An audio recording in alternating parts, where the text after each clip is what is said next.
ఆంధ్రప్రదేశ్ ఆర్థిక పరిస్థితిపై శాసనసభలో సీఎం చంద్రబాబు శ్వేతపత్రాన్ని విడుదల చేశారు. వైసీపీ పాలనలో రాష్ట్రాన్ని అప్పుల కుప్ప చేశారంటూ మండిపడ్డారు.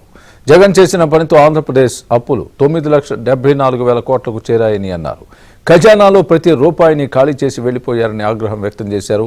గత పాలకులు చేసిన తప్పిదాలకు అధికారుల్ని కోర్టు చేవాట్లు పెట్టిందని చంద్రబాబు గుర్తు చేసుకున్నారు. జగన్ విలాసం కోసం వైజాగ్లో రిషికొండ కోసం 500 కోట్లను తగలేశారని ఫైర్ అయ్యారు. ఇది ఈరోజు అప్పు 2019 మార్చికి 3,75,000 కోట్లు, 12 జూన్ 2024కి 9,74,000 కోట్లు ఇప్పటికొచ్చిన లెక్కల ప్రకారం. ఈ లెక్కలు ఇంకా పెరిగే అవకాశం ఉంటుంది, కార్పొరేషన్స్ అన్ని కలిపి. అందుకే అక్కడ చూపించాం. గవర్నమెంట్ డెట్ 4,38,278 కోట్లు, public account liabilities 80,914, corporation debt 2,48,677 కోట్లు, సివిల్ సప్లైస్ కార్పొరేషన్ 36,000 కోట్లు, పవర్ సెక్టర్ 34,207 కోట్లు, outstanding dues to vendors అన్ని స్కీమ్స్ అన్ని చూస్తే 1,13,244 కోట్లు. ఆ కాంట్రాక్ట్లు కూడా. Outstanding dues to employees 21,920 కోట్లు, non contribution to sinking fund అని 1,196 కోట్లు. అంటే ఇప్పుడు మొత్తంగా మనం చూస్తే 1,13,000 కోట్లు, 22,000 కోట్లు. ఈ రెండు అప్పులకు యాజ్ ఆన్ టుడే బిల్స్ రెడీగా ఉన్నాయి.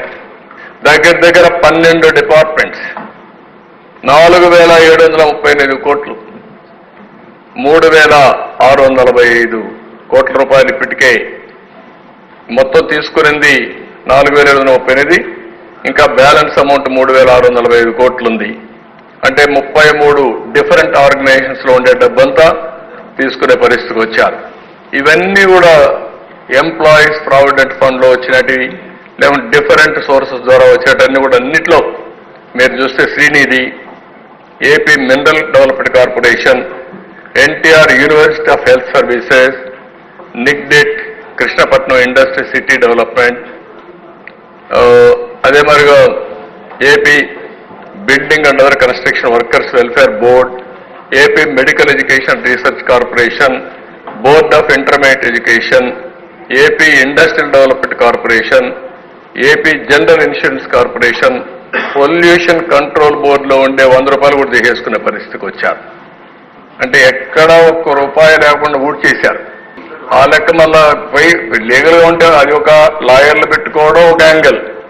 లాయర్ల కంటే దశ ఐఏఎస్ ఆఫీసర్ని సిఎస్ అని లేకపోతే సీనియర్ ఆఫీసర్ని పిలిపించి కోర్టు హాల్లో నిలబెట్టి నువ్వు మేము ఇచ్చిన ఆర్డర్ ఇంప్లిమెంట్ చేయలేదు కాబట్టి జైలుకు పంపించిన సందర్భాలు ఉన్నాయి. పనిష్మెంట్ జైలుకు కూడా పంపించిన సందర్భాలు ఉన్నాయి. ఒక దుర్మార్గుడి పాలనలో అధికార యంత్రాంగం ఏ విధంగా నిర్వీర్యమైపోతుంది, అధికారులు కూడా మానసిక క్షోభ ఏ విధంగా అనుభవిస్తారో చేయని తప్పుకి. వీళ్ళు చెప్పారు నువ్వు అపోజ్ చేయమని, నువ్వు డబ్బులు ఇవ్వద్దని, ఇవ్వలేమని. వీళ్ళు ఇవ్వలేకపోయారు. వాళ్ళు డైరెక్షన్ ఇచ్చారు, ఆ డైరెక్షన్ ఫుల్ఫిల్ చేయలేకపోయారు. అప్పుడు ఏం చేశారు కోర్టు? ఎవరైతే కన్సర్న్ ఆఫీసర్ ఉన్నాడో ఆ ఆఫీసర్ని కంటెంప్ట్ కింద జైలు పంపిస్తున్నారు, పనిష్మెంట్ ఇస్తున్నారు. అంటే ఎక్కడికి పోతున్నాం? అదే అడ్మినిస్ట్రేషన్ చేసినటువంటి దుర్మార్గమైన పాలన. ప్రజాధనాన్ని ఈ విధంగా దుర్వినియోగం చేస్తే మనలో ఏంటి చైతన్యం? ప్రజా చైతన్యం ఏంటని అడుగుతున్నాం. బాధ్యత లేకుండా ఇష్టానుసారంగా చేసి తప్పించుకోవాలనుకుంటే ఇది రైట్ అని అడుగుతున్నా. నేను 14 ఏళ్ళు సీఎంగా ఉన్నా, అంతకుముందు ఇప్పుడు కూడా ఉన్నాను. ఎప్పుడు నేను ఇలాంటి ప్యాలెస్లు కట్టాలి గవర్నమెంట్కి అనుకోలేదు. ఏంటి ఆ ప్యాలెస్? ఎక్కడి నుంచి కడతావు నువ్వు? ఎక్కడిది డబ్బులు? ఇది టూరిజం, మొత్తం టూరిజంతో ఖర్చు పెట్టుంటే ఈ 500 కోట్ల రూపాయలు కనీసం సంవత్సరానికి 1,000 కోట్ల రూపాయల ఆదాయం వచ్చేది టూరిస్టులు వచ్చేవాళ్ళు. అలాంటిది నీ యొక్క విలాసవంతం కోసం, నీ పైశాచిక ఆనందం కోసం 500 కోట్ల రూపాయలు తగలేస్తారా మీరు?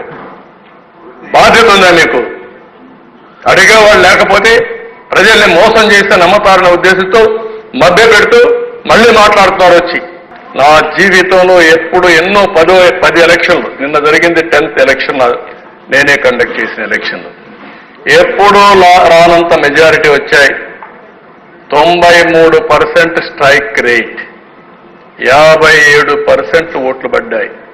94లో పెద్ద ఊపున్నప్పుడు, వేవ్ ఉన్నప్పుడు వచ్చింది 51% వచ్చాయి. అలాంటిది 57% వచ్చాయి.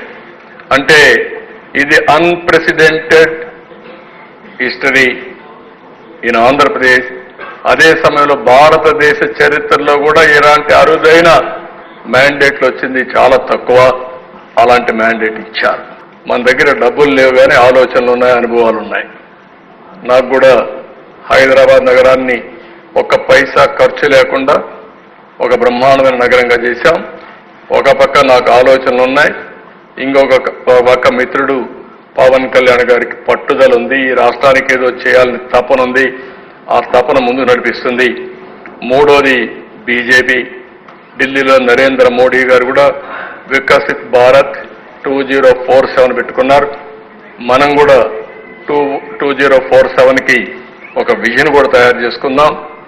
నేను అందుకే మిమ్మల్ని అందరినీ విజ్ఞప్తి చేస్తున్నా, రొటీన్గా మామూలు అడ్మినిస్ట్రేషన్లో కాకుండా క్రియేటివ్గా ఏం చేయగలుగుతాం, సంపద సృష్టించే మార్గాలు ఏమేమి ఉన్నాయి.